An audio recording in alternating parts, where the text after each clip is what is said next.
Alright guys, as promised, we are going to break into side flourishes. Side flourishes, they're big, they're broad, they're out there, they're open. They're great to put in your opening routine and even as you get a bit closer, because what it does is it just shows the entire baton kind of concept, you know? There's no like small motion. You're a drum major, you're big, you're proud, you're out there, you're coming up, and you're saying, I am here. You're not going to sit there and hide and be like, don't see me. No. You're going to be proud, you're going to use side flourishes because they're beautiful. One of your best things, what I'm about to show you, you can successfully take and do an entire parade route with. These are one of the most important things I think anyone could ever know in their drum major spinning vocabulary. So we're going to start with the tip up. This one's going to be kind of interesting. I'm pretty far away from the camera, hopefully you can see what I'm doing. But I'm going to be doing it from a couple different perspectives. And I'm going to be doing 4 different things, but they're all going to be the same. There you go. Okay. Tip up. Ball down. Hand. The balance point's right here, so I'm just above it. So I want the tip trailing behind, and I'm just going to keep on spinning. To just think about just the general motion, my hand will be making a D. So I'm going to start here. My tongue's about in front of my face. My hand's going to drop right here, and it gets about my belt line. I'm just going to come back up, and my hand's going to come back in front of my face. And I'm just going to keep doing that. It's going down, and it's coming all the way around here. It's going to go down, and it's going to come all the way around here. So now obviously you're going to soften up the corners, so as you're coming down it's going to be more of a circular D, but it's going to come right here, and right around my hand's right here, the baton's going to do a turn, and it's going to pivot back in front of my face.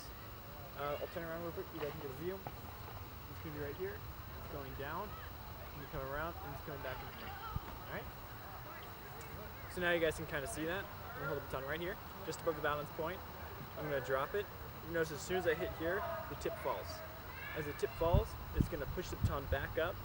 And right here where I stopped the first time, if you notice, the tip is actually coming behind my body. And as that comes behind, the ball naturally swings to the front. So let's do it again. We'll do it a couple more times. We're going to slow it down. It's probably going to be one of the longer videos just because it's a lot of cover. I might break it down on the left and right side actually. So we're going to start here again. Tip up, right hand. You're going to drop it down. The tip's going to drop down. You're going to go, the tip's going to go to the back, and the ball's going to swing to the front. And drop down, tip's going to the back, ball to the front. Just so you guys can kind of see the side, obviously there's someone here. You know, I've got a body right here, which is why I can't spin flat to my body. If you watch it, it makes kind of a potato chip shape where it comes down, and as it comes up, it comes back, and then back in front of me. You just get a nice kind of a wavy look right here. That's all I'm doing, guys, making a giant potato chip. Deep potato chip, if you will. Yeah, that was a terrible joke. We're going to drop it down, we're going to go back, and we're going to bring it to the front. We're going to drop it down, we're going to tip's going to the back, and we're going to the front. Let's see if I can, I don't know how to really break this down into more parts. There's the drop, and if you notice, right when it goes down, the baton wants to almost level out. What you want to do is you want to keep pushing it down just a little bit, so the tip goes forward, and that's what's going to propel it all the way up, and you keep moving. The art of spinning is honestly just keeping it off balance. If something's off balance, it naturally wants to move. As soon as it goes on balance, it no longer wants to move. So it's by getting an off balance, by getting the tip behind, by keeping it off balance, it's going to keep moving and it's going to keep going in a positive direction.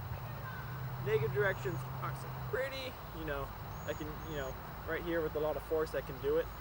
Right here with a lot of force I can do it. You don't want to force it.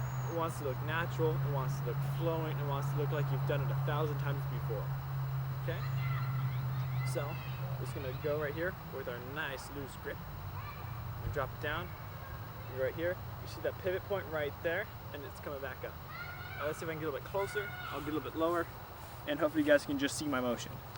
So we're going to drop the tip down. You're going to pivot, it pivots right here in my hand, and it comes back to front, right? Down, pivot, and then back to the front.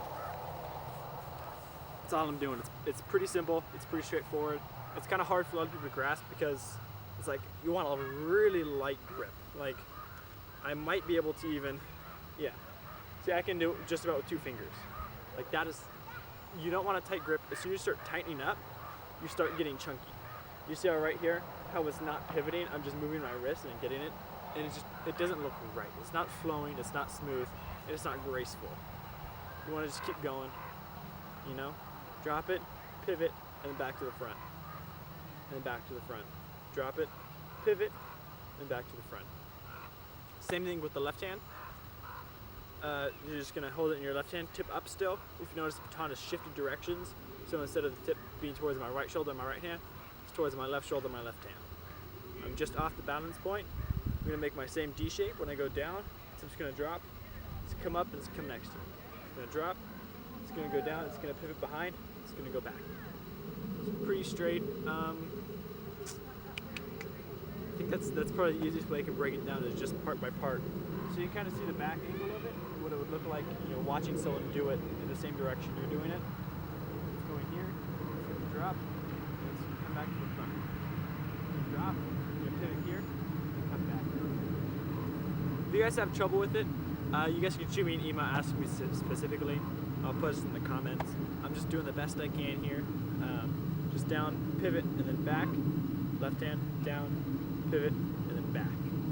Just keep that loose grip, keep practicing, keep going, and remember to keep your arm fully extended. A lot of kids try and bring their arm in, and what they're doing is they're whacking their shoulder. You want to give the baton plenty of room to spin around you. You're not spinning the baton is moving it. All you're doing is giving it motion. This is all I'm doing. If you notice, the baton is on balance, so it's not spinning. As soon as I go off balance, the baton is spinning naturally, just because that's just what it wants to do. It's an inanimate object. It's never the baton's fault, it's always your fault. So I'm gonna break into the next one. This is just a right side flourish. I'm gonna show you a reverse side flourish, which you're just starting from down. You're gonna make a D, but in the opposite direction, where you're just gonna come up. All right? So hopefully this one helped a little bit. I know it's kind of sketchy. Let me know if you've got any questions, post in the comments. Shoot me an email, I'll try and get back to you as soon as I can. Thanks guys.